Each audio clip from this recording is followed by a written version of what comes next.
Signature de convention entre la Banque populaire de Côte d'Ivoire et le FGPME. Les détails de l'accord dans cette édition.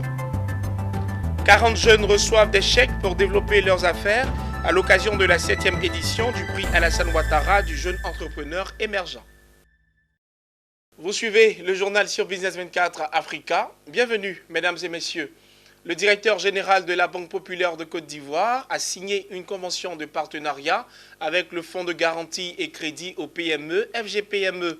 Cette convention vise à faciliter l'accès au financement dans de meilleures conditions des PME par le partage des risques avec les établissements financiers. On en sait plus avec Pierre Tebeu et Tima Traoré.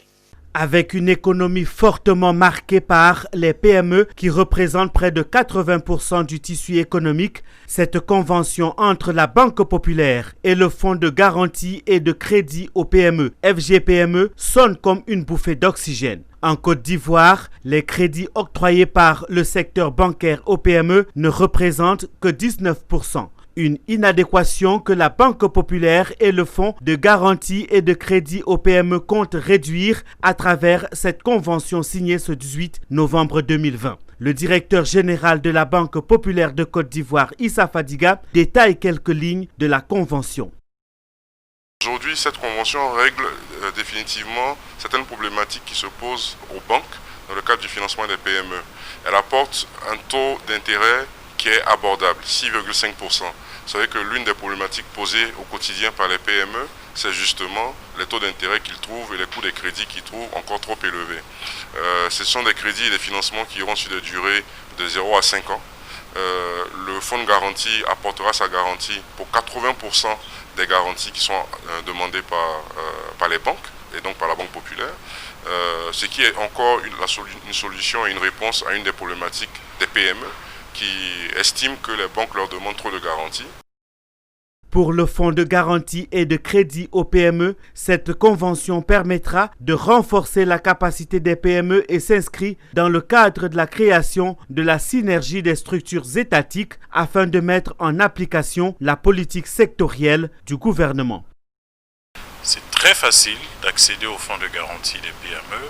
Il suffit, dès l'instant où vous avez discuté avec la Banque populaire, que vous avez eu leur accord préalable de financement, d'aller directement sans vous déplacer sur le site du Fonds de garantie des PME, www.fgpme.ci,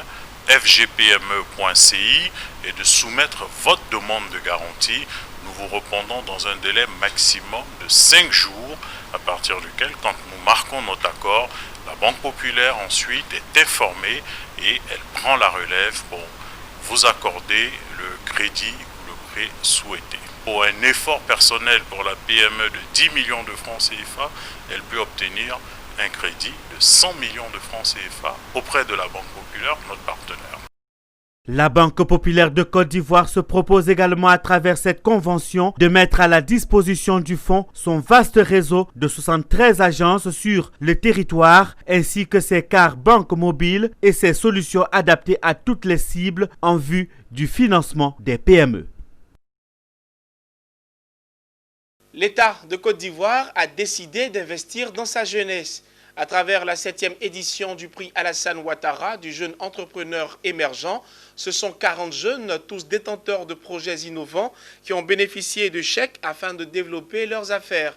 La cérémonie de remise de chèques s'est faite ce jeudi dans les locaux du district d'Abidjan, en présence de nos reporters Betty Kwaku et Léon Gilbert.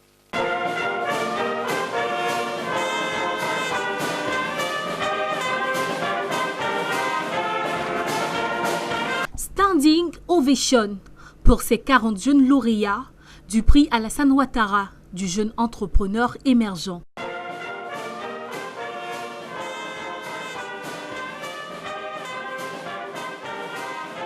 Ils sont les dignes représentants d'une jeunesse ivoirienne pétrie de talent, amoureuse du travail bien fait et enrichie du sens de l'initiative. Avec ces chèques allant de 2 millions à 5 millions de francs CFA, ils entendent révéler la Côte d'Ivoire au monde entier dans les principaux secteurs que sont l'énergie, l'industrie et l'agriculture. Nous prenons ici l'engagement d'utiliser à bon escient cette importante aide financière afin de toujours mériter la confiance de tous et hisser nos entreprises au plus haut niveau. Présent à cette cérémonie, le Premier ministre Ahmed Bakayoko a félicité et encouragé les lauréats. Si vous avez été sélectionné parmi les meilleurs, c'est que vous avez travaillé. Et je veux dire à tous les jeunes de Côte d'Ivoire que chacun a un potentiel. Je vous engage à être très sérieux dans ce que vous allez entreprendre, de croire en votre destin, en vous disant que des gens qui sont aujourd'hui des référents de grands succès dans le monde ont commencé avec à peine 1 million, 2 millions. Après une visite des stands, le ministre-gouverneur du district d'Abidjan, Robert Begré-Mambé, a dit être impressionné par la créativité de ces jeunes entrepreneurs ivoiriens. En toute sincérité, en visitant ces stands, quelquefois je suis traversé par une émotion très forte qui me révèle simplement que avec les sommes que nous leur remettons, 3 millions, 2 millions, 5 millions, les jeunes Ivoiriens arrivent à faire des choses extraordinaires qui mettent en évidence toutes les potentialités que nous pouvons exploiter à partir de nos produits locaux. Le prix Alassane Ouattara du jeune entrepreneur émergent a été mis en place en 2014 pour célébrer le génie en chaque jeune Ivoirien. Tous ont une chance de bénéficier de ce financement car dans la sélection, il n'y a pas de favoritisme selon le gouvernement. Ce qui fait la différence, c'est la compétence. Au sortir de cette cérémonie de remise de chèques, nos reporters ont recueilli pour vous quelques réactions. Écoutons. Nous avons reçu un prix de 5 millions qui va nous aider à approfondir ce que nous faisons, approfondir un peu la transformation de la bave d'escargot en savon, en lait et en produits cosmétiques. Et aussi, on va utiliser l'escargot, la viande de l'escargot, pour pouvoir faire un conditionnement à déposer dans les supermarchés. C'est une innovation dans le sens où, quand on est en période de sécheresse, il n'y a plus d'escargot au marché. Donc nous, on va permettre de pérenniser la consommation d'escargot en tout temps et en toute saison. Cet argent me servira aujourd'hui à pouvoir réaliser mon rêve, qui est mettre sur place un centre de cryolipolyse et aussi créer de l'emploi à toute personne qui, jusqu'au jour d'aujourd'hui, ne travaille encore pas. J'ai reçu le prix lauréat 2020, 5 millions. Ça va aider l'entreprise à s'acquitter d'appareils performants pour faire sortir des produits vraiment finis et raffinés au fait. Ce prix nous permettra d'accroître nos rendements en fonction de la production des intrants et aussi augmenter la superficie en termes de production de fruits et légumes pour le besoin de la population. Voilà, j'ai reçu le prix d'Alassane Ouattara, 5 millions. Voilà. Bon, en principe, j'ai eu ce prix pour m'aider à pouvoir faire réaliser mon vœu le plus cher, c'est-à-dire la fabrication des briques V7 et géofourneau glacial. Le ministre Amédée Kofi Kwaku, en charge de l'équipement et de l'entretien routier, était en visite ce jeudi dans la commune de Koumassi en compagnie du maire Cissé Bakongo. Il est allé toucher du doigt le niveau d'avancement des travaux d'aménagement de la voirie du quartier Sogefia. Les détails avec Emmanuel Bonzo et Richard Akeke. Depuis quelques années, d'importants travaux d'assainissement et de bitumage des voies ont été réalisés dans la commune de Koumassi. Des travaux qui ont changé le visage de cette commune du sud d'Abidjan. C'est donc pour toucher du doigt ces changements que le ministre de l'équipement et de l'entretien routier a effectué cette visite à Koumassi. Amédée Kofi Kwaku a sillonné quelques artères bitumées et non bitumées de la commune, notamment dans le quartier Sogefia, où sont en cours des travaux d'aménagement de certaines voies. Le maire a entrepris beaucoup de travaux, notamment avec l'appui du chef de l'État. Il y a beaucoup de voies qui ont été réhabilitées, mais il reste encore beaucoup à faire. Ici, nous sommes dans le quartier Sogefia, où il n'y a quasiment aucune voie bitumée. Et le maire a entrepris donc de réhabiliter ce quartier. Donc nous sommes venus ce matin pour regarder, faire une évaluation, pour voir un peu les travaux qu'il y a à faire, de sorte à ce que nous puissions faire des propositions au gouvernement. Vraiment, on voulait remercier le maire Bakongo pour l'important travail abattu. Quand on rentre dans Koumassi, Koumassi a véritablement changé. Pour cette visite, le ministre Amédée Kouakou était accompagné par son homologue Claude Isaac Day, en charge de la coordination des grands projets auprès du Premier ministre et du maire de Koumassi, Cissé Bakongo. Les trois hommes se sont imprégnés des nouvelles réalités des populations et surtout des travaux d'aménagement en cours dans la commune. Cette dynamique, cette cohésion qu'il y a avec les populations, donc cette volonté de pouvoir créer, de renforcer un peu le tissu économique, on voit que les populations sont à l'écoute du maire. Je voudrais les encourager à continuer à vivre ensemble, renforcer la cohésion sociale et surtout être attentifs. Parce qu'il s'agit maintenant, dans cette phase du programme de développement, de faire en sorte que les populations puissent tirer pleinement bénéfice des opérations qui sont menées par le gouvernement. Le ministre Kouakou Amédée est venu avec un aéropage d'ingénieurs pointus, j'ai failli dire d'ingénieurs de tout poil, du Bénin, d'un peu partout, pour venir toucher du doigt la réalité de Koumassi et en l'occurrence celle du quartier Soujefia.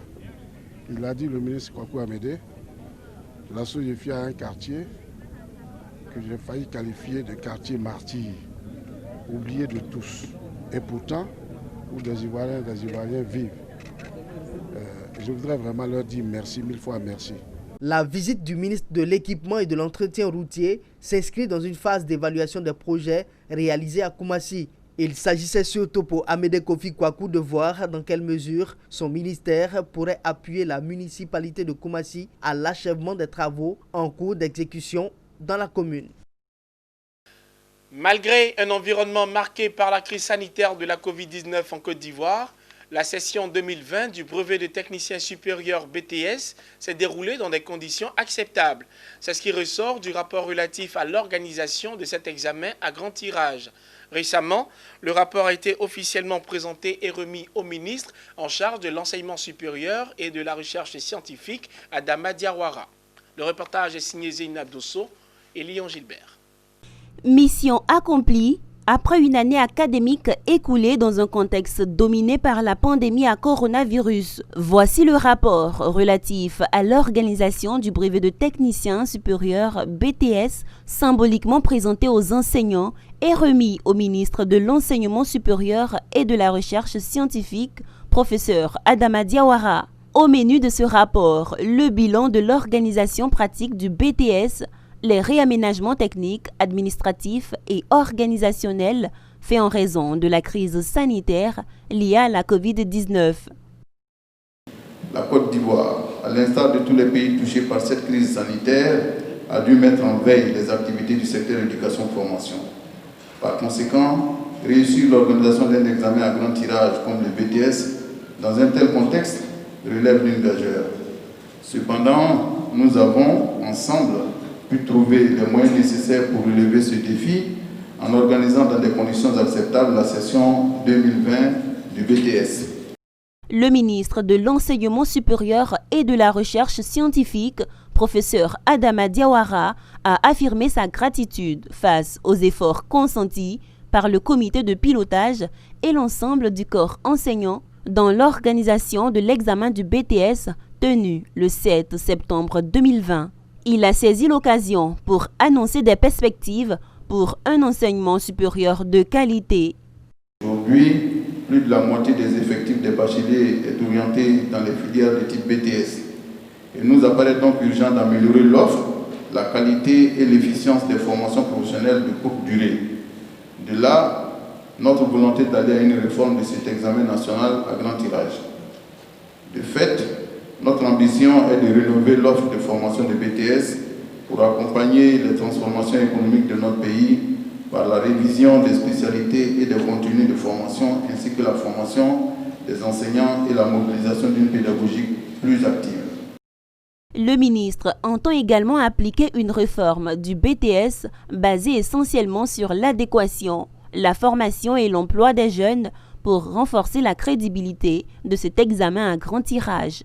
Rappelons que pour la session 2020 de l'examen du BTS, 49 700 candidats étaient présents sur 51 650 inscrits, soit un taux de présence de 96,22%. 25 955 candidats ont été déclarés admis, soit Un taux d'admissibilité de 52,30% en 2020 contre 58,69% pour la session 2019. Ce journal est terminé. Merci de l'avoir suivi. Les programmes se poursuivent sur Business 24 Africa, la télé utile.